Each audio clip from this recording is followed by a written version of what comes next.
Tuhan firman-Mu ajaib, kekal meski gunung menghilang. Tiada huruf yang gagal, tak terpatahkan siasat. Hidup seperti-Mu ya Allah, lebih dari emas. Aku bersaksi kitab-Mu, kitab yang suci. Mendengarkan firman-Mu, hibur hati yang luka.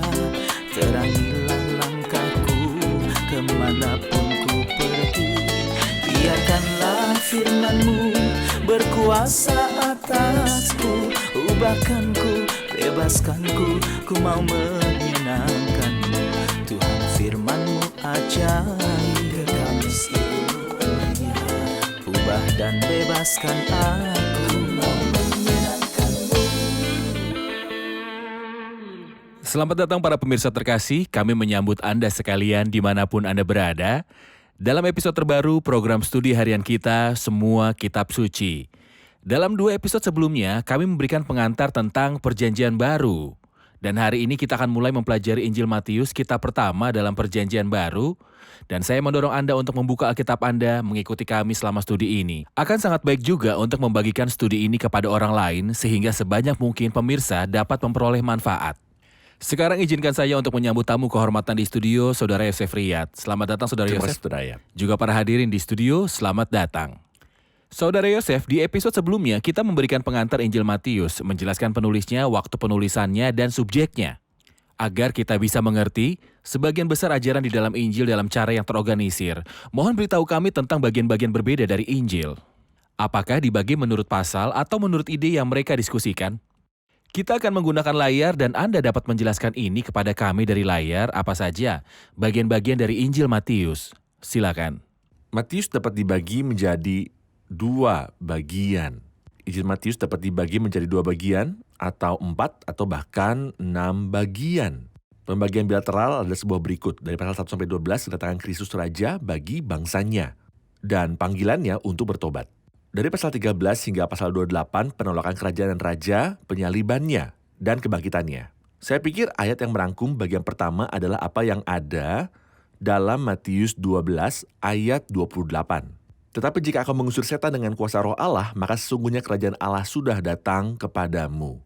Kedatangan raja. Kedatangan raja. Bagian kedua dapat diringkas dalam sebuah ayat terbalik. Kerajaan Allah akan diambil daripadamu dan akan diberikan kepada suatu bangsa. Yang akan menghasilkan buah kerajaan itu, Matius 21 ayat 43. Penolakan raja. Ini adalah penolakan raja, ini adalah divisi bilateral. Kristus datang, Kristus ditolak. Jika kita pergi ke divisi heksaaksial, divisi kita perhatikan bahwa ada frasa yang diulang 6 kali. Atau 5 kali dalam Injil, ini sehingga Injil terbagi menjadi 6 bagian. Frasa ini adalah dan setelah Yesus mengakhiri perkataan ini, frasa ini muncul setelah khotbah di bukit. Ini adalah poin pertama. Dapat kita katakan bahwa ini adalah bagian pertama dari pasal 1 hingga pasal 7. Kemudian dari pasal 8 hingga pasal 11 ayat 1. Setelah khotbah misi berakhir, kalimat yang sama diulang. Kemudian dari pasal 11 ayat 2 sampai akhir pasal 13. Setelah perumpamaan tentang kerajaan surga, frasa ini diulang setelah Yesus mengakhiri perkataan ini dari pasal 13 sampai pasal 19 ayat 1. Setelah Kristus memberikan khotbah tentang moral kerajaan surga dalam pasal 18, ini adalah ajaran raja. Bagian kelima dari pasal 19 ayat 2 sampai sampai awal pasal 26, ungkapan itu diulang di sini juga. Setelah khotbah yang lengkap dari Gunung Zaitun, akhirnya bagian terakhir yang subjeknya adalah penyaliban Kristus dan kebangkitannya. Ini adalah arsitektur hebat dari Alkitab. Ya, memang arsitektur yang hebat. Benar. Izinkan saya untuk masuk ke pasal 1, membaca beberapa ayat dan kembali untuk memberi pertanyaan. Ya, silahkan. Inilah silsilah Yesus Kristus, anak Daud, anak Abraham. Abraham memperanakan Ishak, Ishak memperanakan Yakub, Yakub memperanakan Yehuda dan saudara-saudaranya. Yehuda memperanakan Peres dan Zerah dari Tamar, Peres memperanakan Hezron, Hezron memperanakan Ram, Ram memperanakan Aminadab, Aminadab memperanakan Nahason, Nahason memperanakan Salmon, Salmon memperanakan Boas dari Rahab, Boas memperanakan Obed dari Rut, Obed memperanakan Isai, Isai memperanakan Raja Daud. Daud memperanakan Salomo dari istri Uria, Salomo memperanakan Rehabeam, Rehabeam memperanakan Abiya. Abiya memperanakan Asa, Asa memperanakan Yosafat, Yosafat memperanakan Yoram, Yoram memperanakan Uzia, Uzia memperanakan Yotam, Yotam memperanakan Ahaz, Ahaz memperanakan Hizkia, Hizkia memperanakan Manasye, Manasye memperanakan Amon, Amon memperanakan Yosia. Yosia memperanakan Yehonya dan saudara-saudaranya pada waktu pembuangan ke Babel. Sesudah pembuangan ke Babel, Yehonya memperanakan Sealtiel, Sealtiel memperanakan Zerubabel.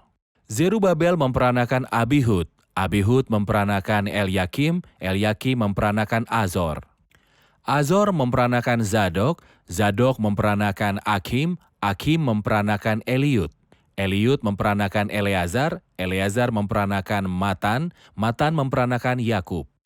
Yakub memperanakan Yusuf, suami Maria, yang melahirkan Yesus yang disebut Kristus. Jadi seluruhnya ada 14 keturunan dari Abraham sampai Daud. 14 keturunan dari Daud sampai pembuangan ke Babel, dan 14 keturunan dari pembuangan ke Babel sampai ke Kristus. Saudara Yosef, kita akan membahas silsilah ini secara rinci. Tapi pertama-tama saya ingin membahas kalimat pertama, inilah silsilah dari Yesus Kristus, anak Daud. Apa indikasi dari kalimat ini? Dan di mana lagi kata-kata ini muncul dalam Alkitab? Tidak muncul lagi kecuali satu kali dalam Kejadian 5 ayat 1. Inilah daftar keturunan Adam. Seolah-olah Tuhan ingin memberitahu kita bahwa hanya ada 2 silsilah. Yang pertama adalah silsilah Adam dan yang kedua adalah silsilah Yesus Kristus. Dengan kata lain, karena seperti dalam Adam semua mati. Itulah sebabnya kata kematian lebih sering muncul di Kejadian 5 daripada di pasal manapun. Iya. Kejadian 5, hidup dan mati, hidup dan mati, hidup dan mati, karena sama seperti Adam semua orang mati. Dalam persekutuan dengan Adam, akan dihidupkan kembali dalam persekutuan dengan Kristus. Jadi nenek moyang kita tidak terlalu penting. Yang penting Anda ada di dalam Kristus atau dalam Adam. Jika Anda berada di dalam Adam semua mati. Jika Anda berada di dalam Kristus, siapa yang ada dalam Kristus, dia adalah ciptaan baru. Dan di dalam Kristus semuanya akan dijadikan hidup. Sebagai tambahan penjelasan, dalam silsilah milik perjanjian lama, dalam perjanjian lama ada 13 silsilah. Angka 13 berarti pemberontakan dan ketidaktaatan. Pertama kali kita membaca tentang angka 13 adalah dalam Kejadian 14, pemberontakan dan ketidaktaatan. Seolah-olah ia ingin mengatakan bahwa manusia yang lahir dari Adam disebut pemberontak sejak dari kandungan. Ini adalah nomor silsilah 14.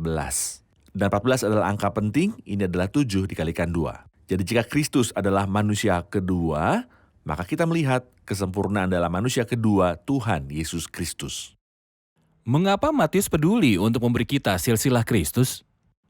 Dan mengapa Lukas tertarik untuk memberi kita silsilah Kristus? Sementara Markus tidak menyebutkan silsilah, begitu juga Yohanes. Mengapa?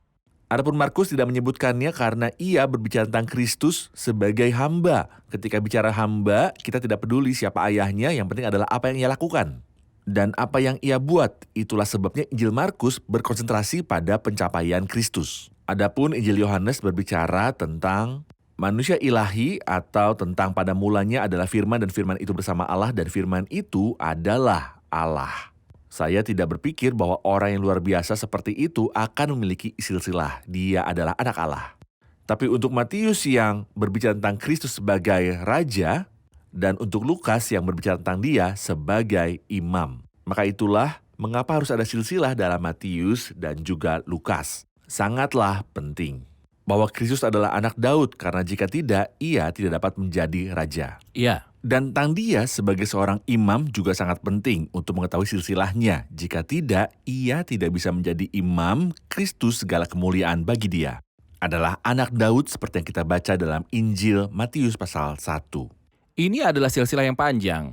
Ini adalah daftar nama yang mungkin membosankan untuk dibaca bagi sebagian orang. Ya. Tapi kami menekankan bahwa ini sangat penting sebagai pengantar Itu benar. kepada Kristus Sang Raja, pewaris tahta bagi pola pikir orang Yahudi. Itulah sebabnya ditulis silsilah Yesus Kristus, anak Daud, anak Abraham. Mohon, beritahu kami hubungan antara Kristus dan Daud dan Abraham. Terkadang dia disebut anak manusia dan juga anak Allah. Apakah dia anak Daud, anak Abraham, anak manusia, atau anak Allah? Izinkan saya menyatakan bahwa ia adalah keempatnya. Saya akan menjelaskan ini sekarang. Tapi pertama-tama saya punya komentar untuk menyatakan tentang silsilah itu. Daftarnya berakhir pada seorang wanita. Dan dimulai dengan 2 pria. Terbagi menjadi 3 bagian dan ada 4 wanita di dalamnya. Sekarang, apakah ia anak Daud? Ya. Jelas bahwa ia adalah anak Daud. Dan Daud adalah anak Abraham. Itulah sebabnya ada tertulis kitab silsilah Yesus Kristus, anak Daud, Anak Abraham. anak Abraham. Apakah ia anak Adam? Ya. Dia juga adalah putra manusia. Kita membaca ini dalam Injil Lukas ketika ia memberitahu kita bahwa Kristus adalah anak Adam, anak Allah. Injil Yohanes berbicara tentang Kristus sebagai anak Allah yang dimanifestasikan dalam daging. Kristus memiliki 4 gelar ini. Ini tidak aneh karena di dalam Kristus ada semua tata krama kesempurnaan. Baik, mari kita rehat sejenak dan kembali untuk menjawab pertanyaan hadirin.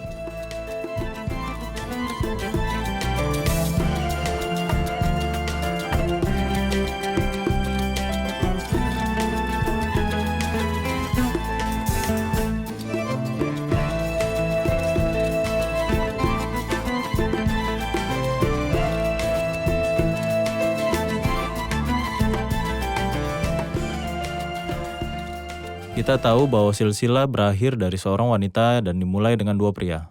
Terbagi dalam 3 bagian, dan termasuk 4 wanita. Tolong beri kami gambaran umum tentang fakta ini. Silakan Saudara Yosef.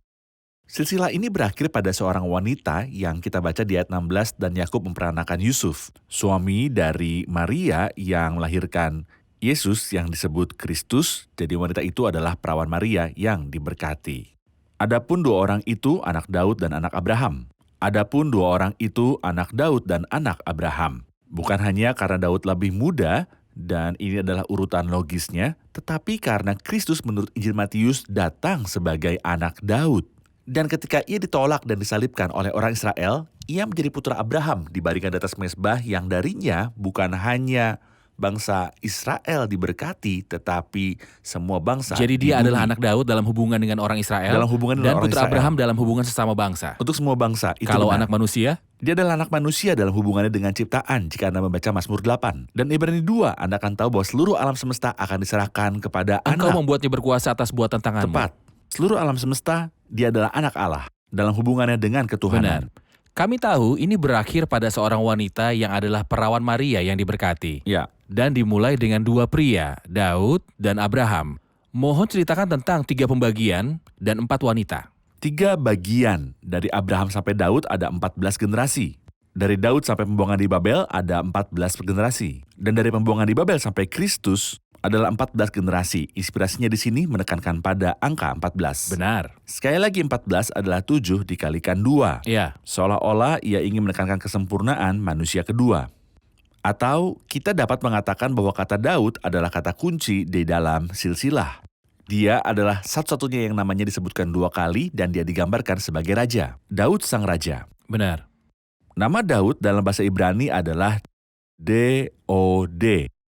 D memiliki nilai numerik 4, nilai numerik O adalah 6. D lainnya memiliki nilai numerik 4, jadi nilai totalnya adalah 14. 14. Sebuah struktur yang indah.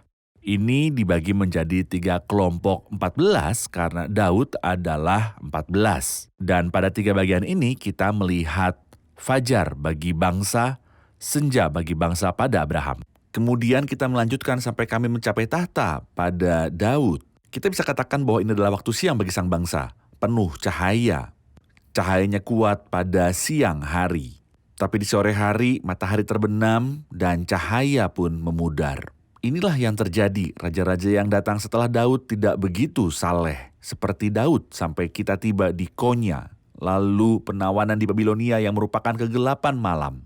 Tapi syukurlah bahwa alam mengajari kita bahwa malam bukanlah akhir, malam diikuti oleh fajar. Dan fajar datang ketika Yesus Kristus lahir di akhir dari bagian 3. Bagian 3 setelah pengasingan Babilonia, Kristus datang setelah bagian ini. Jadi kita belajar tentang wanita-wanita yang ada di akhir silsilah. Ada 2 pria yang memulai silsilah. Sekarang bagaimana dengan keempat wanita itu? 4 wanita sebenarnya aneh ketika membahas wanita. Ia tidak menyebut wanita seperti Sarah. Ia tidak menyebutkan Ribka, dan bahkan bukan Lea.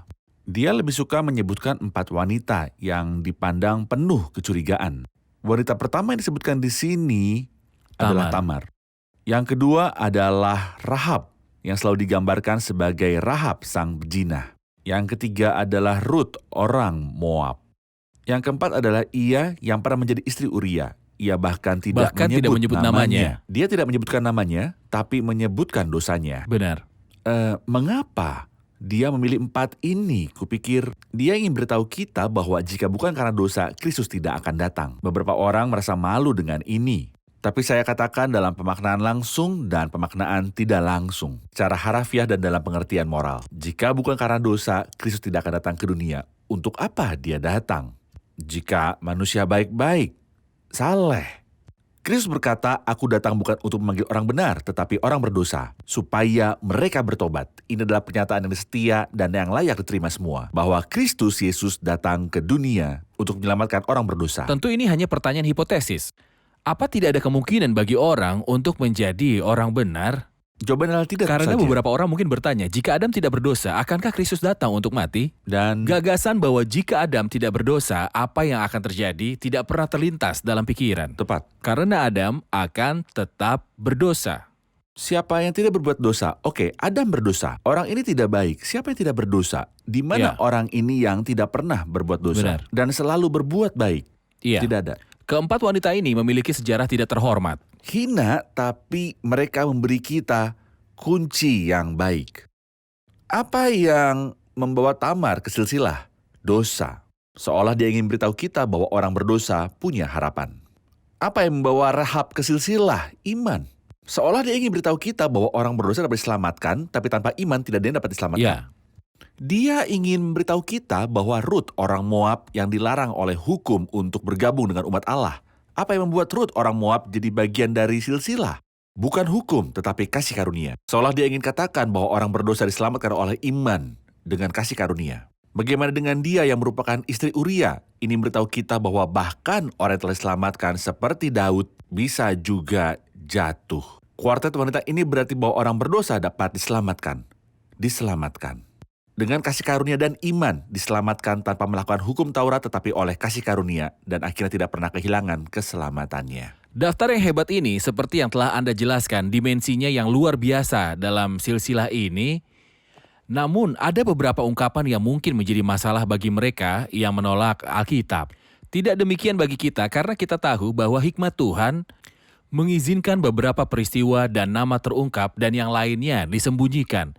Inilah hikmat Roh Kudus. Benar. Ayat 8 misalnya, yang berbunyi demikian, Asa memperanakan Yosafat, Yosafat memperanakan Yoram, Yoram memperanakan Uzia. Di sini dikatakan Yoram melahirkan Uzia. Dalam 1 Tawarikh 3 ayat 11-12 ada generasi antara Yoram dan Uzia. Sebenarnya ada 3 nama, Ahazia, Yoas, dan Amazia. Mereka tidak disebutkan, diabaikan begitu saja. Apakah mereka dilupakan? Dalam hal ini menjadi masalah bagi pembaca. Atau apa maksud dari Roh Kudus? Ini adalah rencana dari Roh Kudus. Nama mereka tidak pernah dilupakan oleh penulis. Penulis kitab suci adalah Roh Kudus, jadi tidak ada yang terlupakan. Namun 3 raja ini memiliki hubungan langsung. Hubungan dengan wanita jahat Atalia, putri Izebel, yang suatu hari menghancurkan semua ahli waris kerajaan tanpa menyadari bahwa Yoas tidak ada di antara mereka. Ini adalah otoritas surga. Atalia, wanita jahat yang meninggal dengan cara mengerikan. Dan putra-putranya yang lahir darinya dan memiliki hubungan langsung dengannya. Dan berjalan dalam kejahatan sepertinya diabaikan oleh Tuhan yang menimpakan kesalahan ayah kepada anak-anaknya sampai generasi ketiga. Inilah yang terjadi dalam silsilah ini. Dan ini bukan masalah. Silsilah ingin menunjukkan bahwa Kristus adalah anak Daud.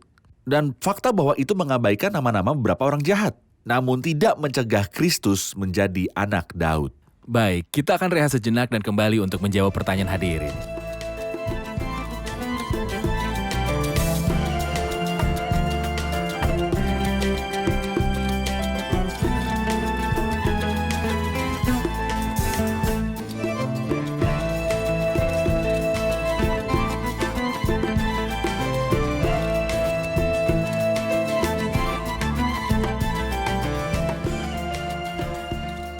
Silsilah dalam kitab Injil Matius 1 menyebutkan bahwa Yusuf adalah suami Maria.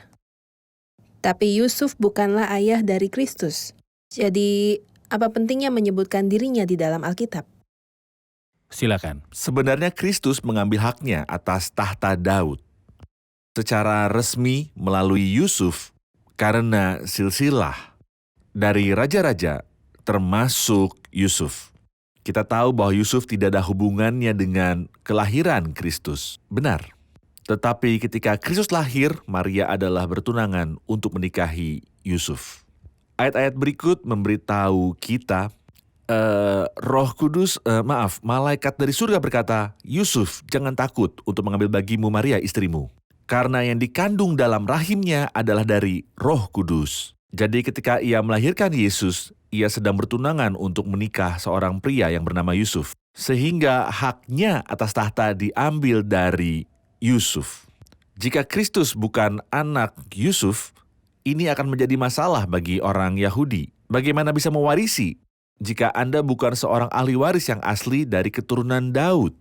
Bagaimana Anda akan mewarisi tahta Raja Daud? Tetapi ketika silsilah datang kepada Yusuf, pewaris tahta, memang benar dia adalah seorang tukang kayu pada saat itu. Tapi dia adalah pewaris tahta dan ini memberi hak kepada Tuhan Yesus Kristus sebagai Raja Putra Daud. Saudara Yosef, kita perhatikan dalam ayat 16, yang diulang di semua ayat tidak muncul di sini, yaitu Tidak muncul ungkapan di sini. memperanakan. Benar, Setelah dikatakan Yakub memperanakan Yusuf, dia tidak mengatakan bahwa Yusuf memperanakan Kristus. benar. Melainkan Yakub memperanakan Yusuf, suami dari dari Maria. Yang darinya lahir Yesus. Yusuf tidak ada hubungannya dengan itu. Dia tak ada tidak hubungannya. berhubungan dengan kelahiran Benar. Kristus. Saya akan kembali ke beberapa poin yang bermasalah. Ini menjadi masalah bagi sebagian orang. Ya. Tapi inilah hikmat dari Roh Ya. Kudus yang memutuskan siapa yang disebut dan siapa yang diabaikan. Ya. Kita menjawab ini ketika membahas ayat 8. Masalah lainnya adalah ayat 11. Yosia memperanakan Yehonya dan saudara-saudaranya pada waktu pembuangan ke Babel. Kita tahu bahwa Yehonya bukan putra langsung Yosia. Ya. Dia berasal dari keturunannya. Ya. Mengapa dia mengabaikan semua orang antara Yosia dan Yehonya? Sebenarnya nama-nama di antaranya adalah Yehoahaz, Yehoyakim, dan Zedekia. Mereka semua adalah raja yang jahat. Itu sebabnya Kristus mengabaikan mereka. Roh Kudus mengabaikan mereka dalam silsilah ini. Tetapi ini tidak mencegah fakta bahwa Yusuf, suami Maria, berasal dari keturunan terhormat, keturunan Daud. Ini adalah maknanya di sini. Oke. Sekarang ayat yang ke-12 dan ini juga tentang Yehonya. Ya. Ada beberapa kata tentang Yehonya dalam kitab Yeremia. Saya pikir pasal 22 tentang fakta bahwa dia, catatlah orang ini orang yang tak punya anak sebab tak ada keturunan yang jadi raja. Apa Benar. arti dari kata tak punya anak? Beberapa orang mungkin memahami kata yang berarti bahwa Yehonya tidak melahirkan anak. Ya. Jadi bagaimana mungkin dia memiliki anak dalam silsilah ini? Apa artinya tak punya Ya. anak? Sebenarnya ketika kita membaca tentang Yehohanya dalam Yeremia 22 ayat 30, beginilah firman Tuhan, catatlah orang ini sebagai orang tidak punya anak, sebagai laki-laki yang tidak pernah berhasil dalam hidupnya. Lalu dia berkata, sebab seorang pun dari keturunannya tidak akan berhasil duduk di atas tahta Daud dan memerintah kembali di Yehuda. Jadi tak punya anak di sini berarti tak akan ada anak-anaknya yang akan duduk di atas tahta dari Daud. Yusuf berasal dari keturunan Yusuf. Tidak duduk di tahta Tidak Daud. duduk. Tapi bagaimana dengan Kristus? Kristus tidak ada hubungannya dengan Yusuf. Ini adalah penggenapan nubuatan. Jika Kristus datang secara alami dari keturunan Yusuf, nubuatan itu tak akan terpenuhi, maka ini mustahil. Sungguh luar biasa bahwa nubuatan ini terpenuhi. Dan bahwa Kristus mengambil haknya atas tahta dari Yusuf. Tetapi Yusuf tidak ada hubungannya dengan kedatangan Kristus. Kita perhatikan keakuratan ayat tersebut. Yehonya dan saudara-saudaranya pada waktu pembuangan ke Babel. Ya, Penawanan Babel mengakhiri tahta Daud saat Tepat. dimulainya zaman bangsa-bangsa. ya, Setelah Yehonya datang, Sealtiel dan kemudian Zerubabel. Zerubabel bukanlah seorang raja, ya, tetapi seorang gubernur. ya, Kekuasaannya berada di bawah Raja Persia. benar. Tidak ada raja yang duduk di atas tahta Daud sampai kedatangan Kristus. Ya. Ini akurat Dan Kristus pewahyuan. tidak ada hubungannya dengan Yehonya. Benar. Sama sekali. Yehonya adalah nama yang sama dengan Yoyakim. Yoyakim, ya, Saya pikir ada waktu lain di mana dia disebut Konya dan bukan Yehonya. Konya. Seolah nama Ya. Tuhan dicoret dari namanya karena kejahatannya. Tetapi Tuhan di hari-hari terakhir Yoyakim ini berbelas kasihan kepadanya. Raja Babel Ewil-Merodak mengangkat kepala Yoyakim dan bawanya keluar dari penjara dan berinya kedudukan yang lebih tinggi dibandingkan dengan raja-raja yang bersamanya di Babel. Dan dia diberi jatah normal oleh raja. Kita membaca ini di akhir kitab Yeremia. Jelas bahwa kasih karunia ada bagi pria ini. Sebenarnya Alkitab sangat kaya dan sangat menarik. Kita masih banyak memiliki Benar. diskusi tentang Injil Matius. Tapi kita sudah di akhir episode. Tuhan Mari memberkati rangkum Anda. bersama para hadirin. Apa yang telah Anda pelajari? 4 wanita yang disebutkan dalam silsilah, Tamar, Raha, Rut, dan wanita istri Uria.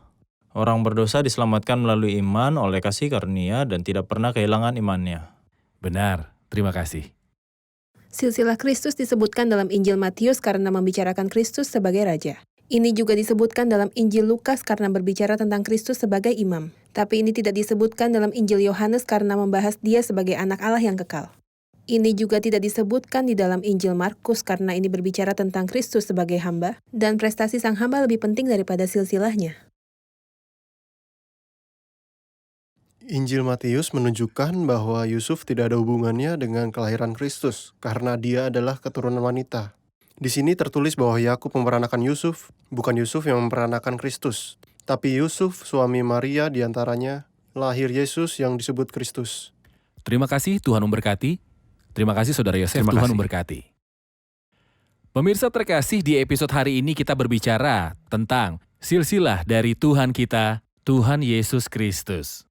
Alkitab mengatakan silsilah Yesus Kristus, anak Daud, anak Abraham.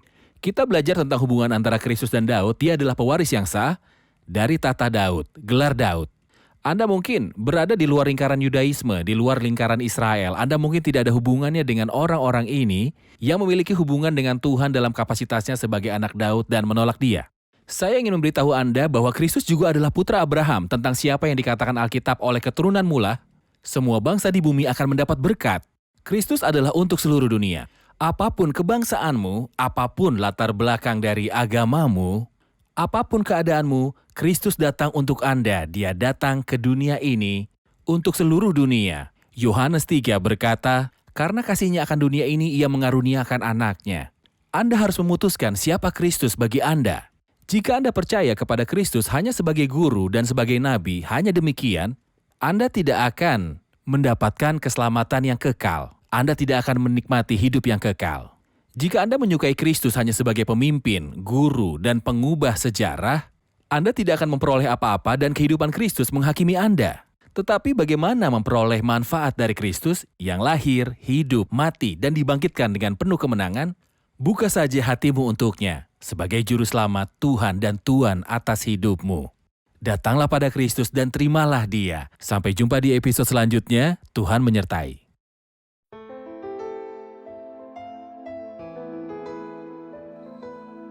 Tuhan firman-Mu ajaib, kekal meski gunung menghilang. Tiada huruf yang gagal, tak terpatahkan siasat. Hidup seperti-Mu ya Allah, lebih dari emas. Aku bersaksi kitab-Mu, kitab yang suci.